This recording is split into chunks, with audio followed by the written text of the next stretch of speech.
तो डॉक्टर साहब, एक जी। चीज हम सबको समझना पड़ेगी कि जी। हमको हमारे साथ बहुत बड़ा विश्वासघात शुरू से हुआ है जी। और ट्रांसफर ऑफ पावर हुआ है। आजादी कहीं किसी को नहीं मिली है। जी। आज के दिन भी आप गुलाम हैं। आप एक शिक्षित डॉक्टर हैं, लंबे समय से आप पठन पाठन में या संलग्न हैं। आप जी। हमारे इस कथन से किस हद तक सहमत हैं? लगभग पूरी तरह से। ओके, तो आपको इस बात का ज्ञान है ही कि अंग्रेजों ने जो नियम कानून भारतीय गुलामों को शासित करने, अपमानित करने और शोषित करने के लिए बनाए थे, वो जी। हमारे ऊपर बिना कॉमा फुल स्टॉप बदले थोप दिए गए हैं, जिसमें जी। 1861 का पुलिस एक्ट भी सम्मिलित है। जी। और आज भी आपकी पुलिस 1861 के उस पुलिस एक्ट से गवर्न होती है जो 1857 के 4 साल बाद जी। उस जैसी क्रांति दोबारा ना हो पाए उसको दबाने के लिए बनाया गया था। हाँ, वो इसमें मैं एक बात जोड़ना चाहूंगा। जी। मैं ये जोड़ना चाहूंगा कि जो कानून बनाया गया उस समय, हम्म। जाहिर है कि वो कानून एक विदेशी शासक ने इसलिए बनाया कि भारतवर्ष का जो जन सामान्य या बड़ा तबका है वो काबू में रहे, दबा रहे। बिल्कुल सही आपने फरमाया। बहुत अच्छा। बहुत सही शब्दों उसी में, के, बहुत हाँ। बहुत कम शब्दों अच्छा। में आपने अपनी बात कही। अच्छा, बहुत उसी सुंदर। के अनुरूप उन्होंने प्रशासन की और न्यायपालिका की संरचना की। अब आप ये बिल्कुल सही। देखिए कि उनके समय में ये था कि साहब कलेक्टर का बंगला जो है वो इतने एकड़ में होगा। जी। आदमी अपनी समस्या लेके कलेक्टर से मिलने तक जाने में इतनी अड़चनों का सामना करेगा कि वो इस बात को ही सौभाग्य मानेगा कि कलेक्टर मिल लिए उससे, उसकी आपने समस्या का। बहुत सुंदर बात कही। हाँ, और उसकी समस्या का जब से ये एयर कंडीशनर का रिवाज हो गया, तब से कलेक्टर को बाहर निकलने में भी थोड़ा सा ज्यादा दिक्कत हाँ, होने लगी है। तो प्रशासन में मैं हमेशा ये कमी देखता रहा जी। कि वो आदमी सौभाग्य इसी बात को मान लेता है कि भाई कलेक्टर से मिल लिए। बहुत वो सही अपनी कहा। समस्या तो 1.5 घंटा जब उसे इंतजार करना पड़ता है उसमें भूल जाता है, नंबर एक। जी। नंबर दो, जो न्यायपालिका की संरचना में आमूल चूल परिवर्तन होना था। अंग्रेज उन हिंदुस्तानियों को हाई कोर्ट जजेस, सुप्रीम कोर्ट जजेस या इवन डिस्ट्रिक्ट कोर्ट में जजेस बनाते थे जो संपन्न होते थे और अंग्रेजों से उम्मीद रखते थे और अधिक संपन्न होने की। बहुत सुंदर। और उनको इतने प्रिविलेजेस और अधिकार दिए गए कि वो उस अफीम के नशे में इतने डूब जाएं कि वो शासन के खिलाफ फैसला देने का तो सोचे ही ना। बहुत ही अच्छा, सुंदर, बहुत ही ये सुंदर। हाँ, ये ऐतिहासिक जानकारी है कि अंग्रेज शासन में अगर शासन के खिलाफ फैसले दिए तो अंग्रेज न्यायाधीशों ने दिए, भारतीय न्यायाधीश ने कभी नहीं दिया।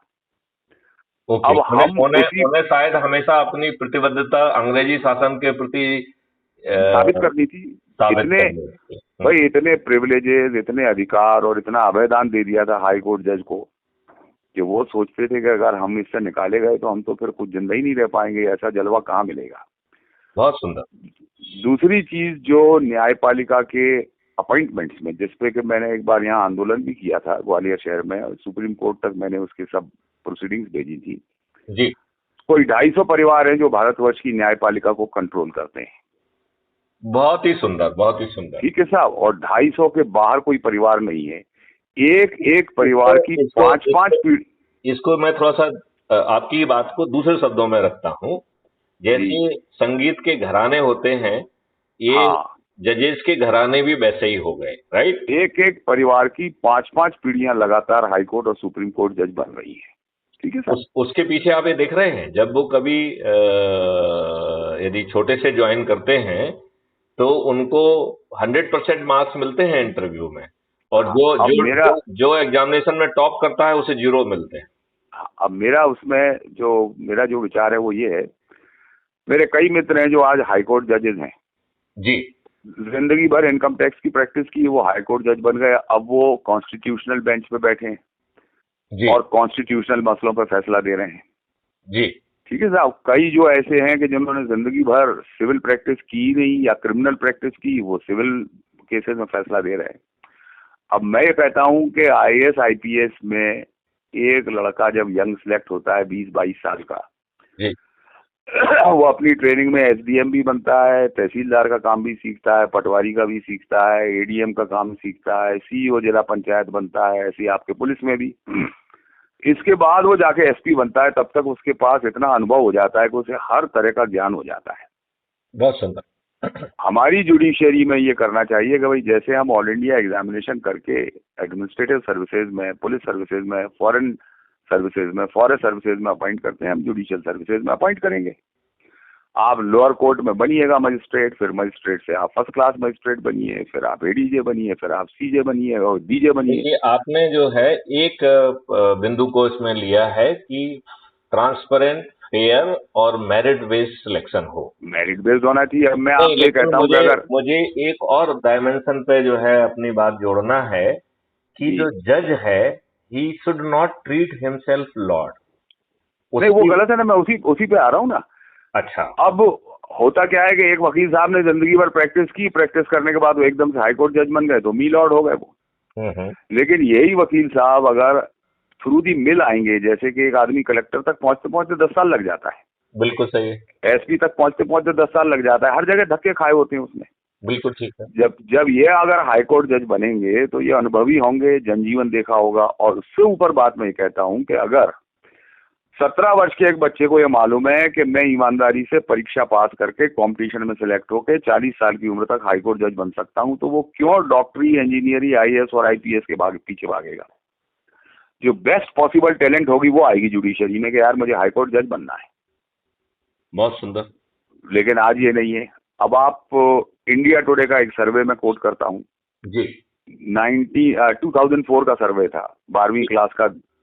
जी उसमें से 80% बच्चे जो है वो डॉक्टर बनना चाहते थे, जी बाकी इंजीनियर बनना चाहते थे, फिर आईएएस आईपीएस बनना चाहते थे। वकील बनने के लिए 1 या 2% भी बच्चे नहीं थे।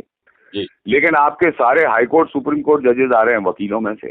जी ठीक है, माने जो बेस्ट ऑफ दी ब्रेन्स हैं वो हमारे देश में आईआईटीज में जाते हैं, मेडिकल कॉलेजेस में जाते हैं।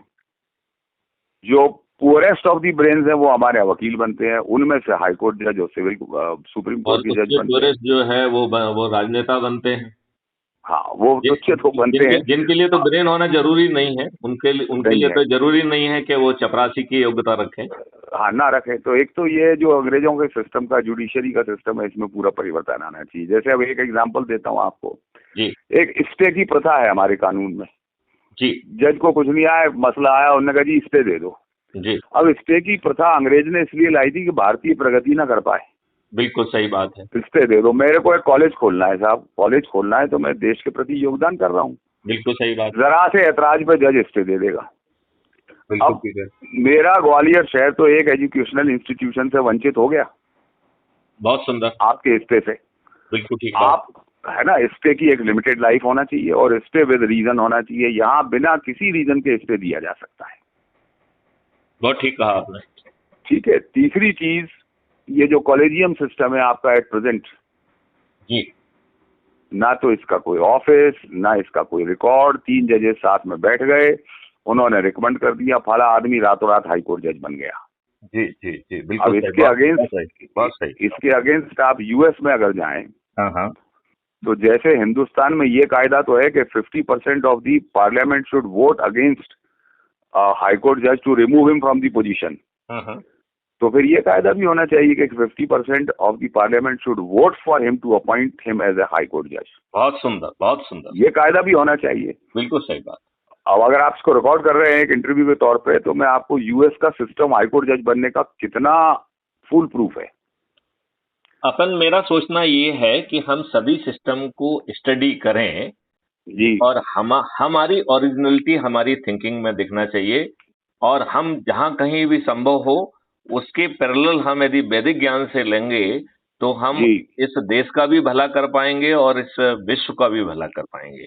आप हमारा पुरानी वैदिक सभ्यता के हिसाब से जज को लीजिए ना। बिल्कुल। जो राजगुरु रहता था वो शहर के बाहर झोपड़ी में रहता था, गांधी रोड के बंगले में नहीं रहता था। बिल्कुल सही बात है। अभी तो उल्टा है कि जैसे जब मैं एसपी गुना था उस जी समय कुछ जजेज जो है वो बंगला चाह रहे थे, वो कलेक्टर ने बंगला नहीं दिया तो उस जोन के सभी कलेक्टर्स को कॉन्टेम्प्ट पिटीशन में कोर्ट के चक्कर लगाना पड़ रहे थे। बताइए आप। और उस समय सभी एसपीज भी कॉन्टेम्प्ट कोर्ट में थे, इंक्लूडिंग मैथिली शरण गुप्त, राइट। हाँ बताइए ना। और उसी समय एक वकील ने कहा कि सभी जजेज भ्रष्ट हैं, और हम्म, उन्होंने कहा कि जज बाहर निकलेंगे, फलाना फलाना जज, तो मैं 5 बजे जो है उसको जूते मारूंगा। और वो जी जूता लेके उस गेट के बाहर खड़ा रहा। क्योंकि वो इन जजेज ने सभी से पंगे लेके रखे थे, तो उनको इतनी हिम्मत भी नहीं हुई कि वो प्रशासन से मदद मांगे। जज महोदय जी। पीछे के दरवाजे से दुबक के भाग गए। हाँ तो वही है ना सर। अभी सोचिए कि एक वकील अनाउंस करके हाँ कि हाँ। मैं तुमको जूते मारूंगा 5 बजे, और वो जूता लेके वहां बैठता है गेट पे, और जी जज साहब पीछे से भाग जाते हैं। आम लोगों को कॉन्टेम्प्ट की जो है ना धमकी देते हैं, उसे जी। उस वकील को जो है ना कॉन्टेम्प्ट पिटीशन नहीं दे पाए ये लोग। हाँ नहीं नहीं ले पाए। मैं वही कह देखिए रहा सर हूं कि ये उतने ही बलशाली हैं जितना इन्हें माना जाए। और मैं जो बात जो आप कह रहे हो, आप सिलेक्शन पे भी अभी भी सिलेक्शन पे अटके हुए हो। मैं जी। थोड़ा सा उसके एक फिट आगे जाना चाहता हूं। हम्म। जो जो भी काम कर रहा है, it is his functional responsibility. तो बिल्कुल ठीक यदि है। आप न्याय दे रहे हैं, you are discharging a function. यदि वैसे एविडेंस के रहते हुए आप अपने फंक्शन को डिस्चार्ज ठीक ढंग से नहीं करते हैं और जानबूझ के गलत निर्णय देते हैं, तो there could be one appeal against the जज। नाउ देयर आर जी टू अपील्स। अपील जी अगेंस्ट द जजमेंट, जहां पे आप जज को जो है ना चार्ज नहीं कर रहे हो, राइट। जी। दूसरे में अपील अगेंस्ट द जज कि इस जज ने पर्याप्त साक्ष्य होते हुए भी उन्हें अनदेखा करके निर्णय लिया है, और उसमें जी जज महोदय को अपने आप को डिफेंड करने के लिए खड़ा होना पड़ेगा। और यदि वो अपने आप को डिफेंड नहीं कर पाते हैं, तो वो जज की कुर्सी भी खो जाएंगे और उन्हें कंपनसेशन भी देना होगा। Why they should not be accountability. हाँ सब है ना लॉर्ड साहब, बने होना हुए चाहिए हैं ना। With zero accountability. हाँ आपके पास बिल्कुल है। एक एक पिटीशन आती है कि साहब ये जो है ना पूरे देश के जो केस फैले हुए हैं इनको एक जगह कर दिया जाए, और आप उसमें एक ऑर्बिटर डिक्टर जो है ना एक बकवास जो है ना लिख देते हैं, ये बिना सिर पैर के, बिना किसी कानूनी प्रक्रिया के। हम्म, ये लॉर्डशिप किसने दी है? This should be good enough to the contempt of the their own court. बिल्कुल ठीक कह एंड रहे हो दैट आप। कोर्ट, दैट जज must be discharge from the service. बिल्कुल ठीक कह रहे हैं मतलब आप, so लेकिन यहाँ नहीं है। now there should be more cases of the contempt by the judge of his own court by not observing the right conduct. बिल्कुल ठीक कह रहे हो आप। तो यदि हम ये दो चीजें ले आए, फंक्शनल अकाउंटेबिलिटी, इट मींस आप सभी एविडेंस को ठीक ढंग से नापें और उचित जजमेंट दें। नहीं तो जी आप तैयार रहें कि आपके विरुद्ध केस जा सकता है। मतलब so now I am saying there would be two appeal. One हाँ हाँ। Appeal is against the judgment, right. मतलब उसमें जज को आप जो है ना कोई लांछन नहीं दे रहे हो, right. You are hmm, saying कि जज ने अपना जो भी उचित समझा करने की कोशिश की, but still hmm, there is a error, so you feel there is judgment, और जो है ना appeal against the judgment. Hmm, and this second will be the appeal against the जज, हाँ, जहां पे उसको लग रहा है कि पर्याप्त साक्ष्य थे, इस जज ने जानबूझ के उन्हें नजरअंदाज किया। उसमें जज महोदय को अपने आप को डिफेंड करना पड़ेगा। एंड ये इफ होना चाहिए। ये एक हायर, मैंने उसमें जो एक आंदोलन किया था, जन प्रदर्शन किया था मैंने बकायदा, तो उसमें मैंने ये सजेशन दिया था डॉक्टर कि साहब इस बात को थोड़ा सा काटे, हम आपको ये बताइए, जी हम आंदोलन क्यों करते हैं? क्योंकि आंदोलन से तो कुछ हासिल होता नहीं है। ये आपके जी मोटी खाल के लोग, अब देखिए अभी अपन ने दो चीजें भी, दो बातों पे आपने अपनी अपने राय दी। पहली जी आपने राय दी कि जो कानून है गुलामों वाला आपके ऊपर थोपा गया। फिर आपने दूसरी राय दी कि जो व्यवस्था है वो लॉर्डशिप वाली व्यवस्था है, और अंग्रेजों ने जिस व्यवस्था का भारतीय गुलामों पर शासन करने के लिए बनाया था, उसे इन राजनेताओं ने यथावत आपके ऊपर थोप दिया। अब इसकी बिल्कुल तीसरी डायमेंशन है कि इतना जी फॉल्टी जो है पॉलिटिकल सिस्टम लाया गया, जिसकी जड़ें जो है पीपल्स रिप्रेजेंटेटिव एक्ट में हैं, जी जिसमें भर भर के लाभ तो दे दिए गए आपको, जो है ना पार्टी विप भी दे दी, ये भी दे दिया, वो भी दे दिया। जी अकाउंटेबिलिटी एक भी नहीं दी गई, ना इंटरनल डेमोक्रेसी के बारे में, ना किसी अन्य अकाउंटेबिलिटी के कारण, जिसके कारण ये पॉलिटिकल पार्टियां प्राइवेट कंपनियां बन गई हैं और बिल्कुल। फैमिली कंपनियां बन गई हैं। और सबसे बड़ी प्रॉब्लम वाली बात है कि वो हमारे बोर्ड से तो चुने जाते हैं, लेकिन हमारे प्रति अकाउंटेबल नहीं है, हमको रिप्रेजेंट नहीं करते हैं, वो पॉलिटिकल पार्टी को रिप्रेजेंट करते हैं। अब इसकी दो डायमेंशन पे हम आपका और ध्यान आकर्षित करना चाहेंगे, फिर मैं आपका व्यू चाहूंगा। पहले मैं उस डायमेंशन को जरा खोल दूं, फिर आप अपनी राय दीजिएगा। पहला डायमेंशन उसकी ये है कि ये लोग जो है मेरिटोरियस लोगों को जानबूझ के टिकट नहीं देते हैं। तो ये 5 तरीके के लोगों को टिकट देते हैं। जो ज्यादा पैसा दे दे उसको टिकट देते हैं, अपने पार्टी के नेताओं और आकाओं को, लड़के बच्चों को टिकट देते हैं, जी, जाति और धर्म के आधार पर जीतने की संभावना रखने वाले अयोग्य व्यक्तियों को, यहाँ अयोग्य पे बहुत ज्यादा जोर है, क्योंकि इन्हें योग्य व्यक्तियों से डर लगता है और उन्हें ये लगता है कि यदि योग्य व्यक्ति को टिकट मिल गया तो आगे चल के वो इनकी सत्ता के लिए चुनौती बन जाएगा। तो ये इनकी सत्ता को कोई चुनौती ना दे, लिहाजा ये जाति और धर्म के आधार पर जीतने की संभावना रखने वाले अयोग्य लोगों को टिकट देते हैं। राइट, बिल्कुल ठीक कह रहे हैं। फिर जो दूसरी पॉलिटिकल पार्टीज हैं, जिन्हें लगता है कि अब जहां पे वो थे वहां पे सत्ता सुख मिलने की संभावना नहीं है और शुद्ध अपने लाभ के लिए वो दूसरी पॉलिटिकल पार्टी को ज्वाइन करते हैं, ये राजनेता उन पॉलिटिकल जो है ना दल बदलू लोगों को जो है ना मंच पे बिठाते हैं, उन्हें फूल मालाएं पहनाते हैं, उन्हें साल उड़ाते हैं और उन्हें टिकट भी देते हैं, मंत्री भी बनाते हैं और सत्ता बनने बिगड़ने का यदि प्रश्न उठता है तो उन्हें करोड़ों में घूस भी देते हैं। बिल्कुल ठीक कह रहे हैं आप। अच्छा, अब जो है पहले शुरू में तो ये गुंडों का बाहर से उपयोग करते थे कि जो इनको वोट देने वाले नहीं हैं वो पोलिंग बूथ पे ना पहुंचे, तो 2 तरीके के गुंडों को ये रखते थे।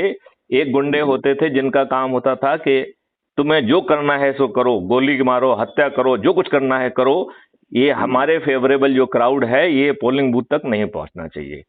और दूसरे गुंडों का काम होता था कि वो उनके फर्जी वोट छापते थे। राइट, और ये हमारी दुष्ट व्यवस्था जिसको अपन स्टील फ्रेम कहते हैं, ये सब जो है ना देखते हुए भी अनदेखा करते थे और ना उसका संज्ञान लेते थे। राइट, अब सेशन के बाद जो है ना व्यवस्थाएं बदल गई, तो इन गुंडे बदमाशों का बाहर से उपयोग करना बहुत मुश्किल हो गया। तो राजनेताओं ने उन्हीं को सीधे टिकट दे दिए। आज ये विडंबना की स्थिति है कि हमारे पार्लियामेंट में 42% मेंबर ऑफ पार्लियामेंट उनके अपने एडमिशन के हिसाब से आपराधिक रिकॉर्ड के हैं और 29% जो है ना मेंबर ऑफ पार्लियामेंट के विरुद्ध तो जघन्य अपराध है, हीनस ऑफेंसेस, मर्डर, डकैती, लूट, kidnapping, rape. 29% is a very big number. और आपको ये मालूम होगा कि उत्तर प्रदेश में 403 जो है सदस्यों को चुना गया, जिसमें से 205 आपराधिक रिकॉर्ड के हैं, विच मेक्स इट 51%। मतलब अब अपराधी ही आपके कानून बनाएंगे, तो अपराधी शिक्षित भी नहीं होगा। संभवतः जो है ना वो एक चपरासी के यदि एग्जामिनेशन में खड़ा हो जाए तो उसमें से 80% will not qualify to become चपरासी। राइट, ऐसे लोगों को टिकट दिया जा रहा है, ऐसे लोगों को फिर जिताने की प्रक्रिया भी बड़ी छदम है। तो मैं डॉक्टर साहब आपको जिताने की प्रक्रिया के बारे में फिर थोड़ा सा रोशनी डालता हूं और फिर हम आपकी इन तीनों के बारे में एक राय जानना चाहूंगा। तो मैंने ये जो अध्ययन किया है, मैंने पाया कि अब सभी पॉलिटिकल पार्टी ने अपनी आईटी सेल जो है ना खोल दिया है और ये आईटी सेल वाले भी जो है ना block IT cell, district IT cell, states IT cell के बाकायदा अपने कार्ड वार्ड बना के घूम के इंट्रोड्यूस करके घूमते दिखाई देते हैं। तो ये काम कोई बड़ा गोपनीय ढंग से नहीं चल रहा, बड़ा खुल्लम खुल्ला चल रहा है। बिल्कुल सही है। इन आईटी विंग के लोगों का काम है कि आपकी जो योजनाएं जिनका ग्राउंड पे 0 रत्ती भर फायदा नहीं मिल रहा है, उन्हें आउट ऑफ प्रोपोर्शन बिलो करके आपका महिमा गान करें और दूसरे की छोटी मोटी गलतियां उन्हें आउट ऑफ कॉन्टेक्स्ट पिकअप करके उनकी खिल्ली उड़ा के उनका जो है उनको छोटा करें। दूसरा इन आईटी सेल का काम है कि वो ऐसे सोशल मीडिया हैंडलर्स को जो है ना खोजें जिनकी व्यूअरशिप उनकी मेहनत के कारण लाखों और करोड़ों में पहुंच गई है, तो उन्हें पे रोल पे लाके माउथ पीस बना दिया जाए। और यही कारण है कि सोशल मीडिया भी अब आपको किसी ना किसी का माउथ पीस बना हुआ सा दिखता है। बहुत कम ऐसे इंडिपेंडेंट से सोशल मीडिया दिखेंगे, वो आपका ज्ञान तो बढ़ाएंगे, वो झूठ नहीं बोलेंगे, लेकिन वो आधा सत्य बोलेंगे, नंबर 1। और उस आधा सत्य के माध्यम से वो आपको भय क्रांत करेंगे और ये कहेंगे कि तुम्हारे आकाए दीन को जिता दोगे तो तुम्हारा वो भय बच जाएगा, नहीं तो ये जो दुष्ट लोग तुम्हारा और बुरा हाल करेंगे, राइट? वही हो रहा है, वही हो रहा है। अच्छा, अब जो हो गया, ये तो हो गया है सोशल मीडिया का बात।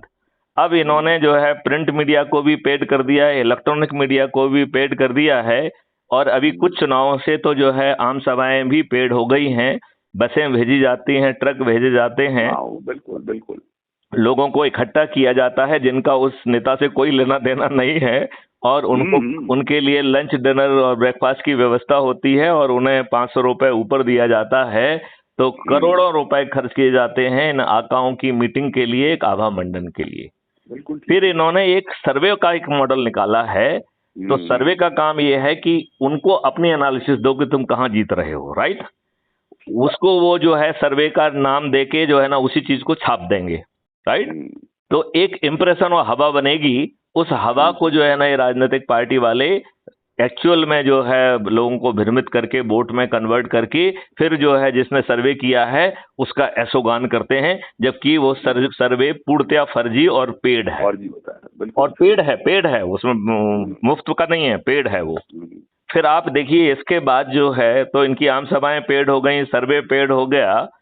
अब इन्होंने जाति और धर्म के आधार पर लोगों को बांट के, भय फैला के, हिंसा करा के, दंगे करा के उन्हें अपने वोट बैंक के रूप में विकसित किया।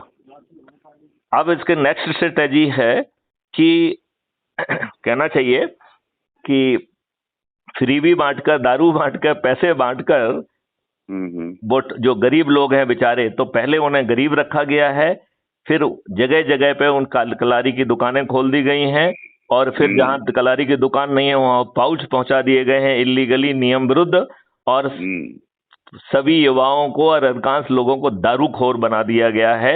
जिन युवाओं का हम बल भरते हैं वो कंडम युवा हो गए हैं, वो दारूखोर हो गए हैं। हम देखते हैं कि जो मजदूर काम करने आते हैं, मेरा तो अनुभव ये है कि 12 बजे के बाद वो कहते हैं कि साहब मुझे तो आधे दिन की मजदूरी दे दी, मुझसे काम दिन भर नहीं हो पाएगा। उनके हाथ हिलते हैं। हमने इन गरीब लोगों को इतना दारूखोर बना दिया है। तो इन राजनेताओं के लिए आपको सर थोड़ी देर से कॉल करूं, मैं मरीज इकट्ठे हुए हैं, एक सेकंड में लॉजिकल लेके अपन खत्म करते हैं, क्योंकि ये रिकॉर्ड पे जा रहा है, it will be uploaded also. तो इसको एक मिनट में इसको लॉजिकल एंड पे अपन खत्म करते हैं, ठीक है ना? तो आप और ये जो जिस तरीके से भी खड़े कर रहे हैं, जिसको भी जिस हथकंडे के तहत ये वोट दिलवा पा रहे हैं, अल्टीमेटली वो हमारे वोट से तो जीत रहे हैं, लेकिन हमको रिप्रेजेंट नहीं करते हैं, पॉलिटिकल पार्टी को रिप्रेजेंट करते हैं। हमारा कोई कंट्रोल ही नहीं रहता उन पे। तो हम एक वोट देने वाले गुलाम नहीं हो गए? पहले हम गुलाम हो गए और अब वोट देने वाले गुलाम हो गए हैं। और ये अपने राजनीतिक हित के लिए हमें गरीब भी रखते हैं और दारूखोर भी बनाते हैं। इस पूरी एनालिसिस से आप कहां तक सहमत हैं या इसमें कुछ जोड़ना चाहेंगे? नहीं, मैं 100% सहमत हूँ। मेरा सिर्फ इसमें एक ही सबमिशन है जी, कि सबसे देखिए डेमोक्रेसी में 4 जो कंपोनेंट्स हैं जी, तो उसमें विंस्टन चर्चिल जो बहुत बड़े पॉलिटिकल थिंकर थे, वो बात अलग है कि गांधी के खिलाफ थे जी। विंस्टन चर्चिल ने ये कहा था कि इन 4 कंपोनेंट्स में से अगर 2 भी आपस में दोस्त बन जाए, हाँ, तो वो देश पीछे जाने लगता है। हाँ, और अगर 3 दोस्त बन जाए, हाँ, तो उस देश में अराजकता आ जाती है। हाँ, और चारों घटक अगर एक दूसरे के दोस्त बन जाए, हाँ, तो वो देश बर्बाद हो जाता है। तो आपके हिसाब से कितने घटक यहाँ मिल गए हैं? हमारे चारों दोस्त बन गए। विंस्टन चर्चिल ने उसमें ये कहा जी कि एक हेल्दी डेमोक्रेसी के लिए जी अपोजिशन को हमेशा अकाउंटेबिलिटी डिमांड करना चाहिए। बिल्कुल ठीक बात है। वो कहता है न्यायपालिका और जर्नलिज्म माने मीडिया, हाँ, इनको बाय डिफॉल्ट अपोजिशन में रहना चाहिए। बिल्कुल ठीक बात है। बोले बाय डिफॉल्ट न्यायपालिका को अपोजिशन का ही रोल अदा करना चाहिए। और जो जर्नलिज्म है, मीडिया, उसको भी अपोजिशन का रोल अदा करना चाहिए। और विधायिका माने लेजिस्लेचर और कार्यपालिका माने executives, they should be in A state of healthy competition. बिल्कुल ठीक बात है। बोले जब इनमें चारों घटकों में दोस्ती हो जाएगी, जब शहर का एमएलए, शहर का कलेक्टर, शहर का बड़ा पत्रकार और शहर का जज, जब चारों आपस में दोस्त हो जाएंगे, तो वहां भुखमरी की हालत आएगी जो हमारे देश में आने वाली है। बहुत सुंदर, बहुत ही सुंदर। चारों घटक दोस्त बन गए हमारे। बहुत सुंदर। चारों घटक हमारे दोस्त बन गए। दोस्त से भी वो सबड्यूड हो गए हैं, सर्वाइल हो गए हैं, ये दैट विल बी हाँ ए स्टिल बेटर हाँ वे ऑफ हाँ इंटरप्रिटेशन। क्योंकि हाँ जब दोस्त होते हैं तो उसमें इक्वलिटी का एलिमेंट रहता है। दे हाँ आर नॉट इक्वल, हाँ, they are having attitude of the servility. वो बिल्कुल एक ठीक कह रहे दासता का, एक नौकर नौकर का जो वो होता है, वो उस स्थिति में आ गए हैं हैं। जब हाँ, उनको झुकने के लिए कहा जाता है तो वो साष्टांग प्रणाम करते हैं। बिल्कुल बिल्कुल वो हो गया है। ओके। चलिए सर, मैं आपको करूंगा कॉल अब मैं एक सेकंड में अपनी बात खत्म करता हूँ। जी। मैं चाहूंगा कि आप जो है, अभी तक आपने क्राइम फ्री भारत को जो हमने ऐप लॉन्च किया है उसके माध्यम से आप नहीं जुड़े हैं। मैं मैं जुड़ चाहूंगा कि जाऊंगा, अभी मैं लिंक आपको भेजता हूँ, आप जुड़िए। भेजो आप, मैं उसको ज्वाइन करता हूँ। और आपको उसमें एक संकल्प लेना है, वो आवश्यक है कि जी, आपको 10 लोगों को, 10 लोगों को 9 दिन जोड़ना है। दैट कुड बी वन संकल्प। यदि वो भारी पड़ रहा है तो एक व्यक्ति मैं को। कर लूंगा, कर अच्छा, लूंगा मैं। बढ़िया बढ़िया बढ़िया। और उनको भी संकल्प भी दिलाना होगा। करता हूँ सर, करता हूँ। बढ़िया बढ़िया। मैं आपको अभी फोन रख के लिंक भेजता हूँ। Thank you. ठीक है सर। जय हिंद, जय भारत, थैंक यू। वंदे जय मातरम। जय जय हिंद सर, जय हिंद।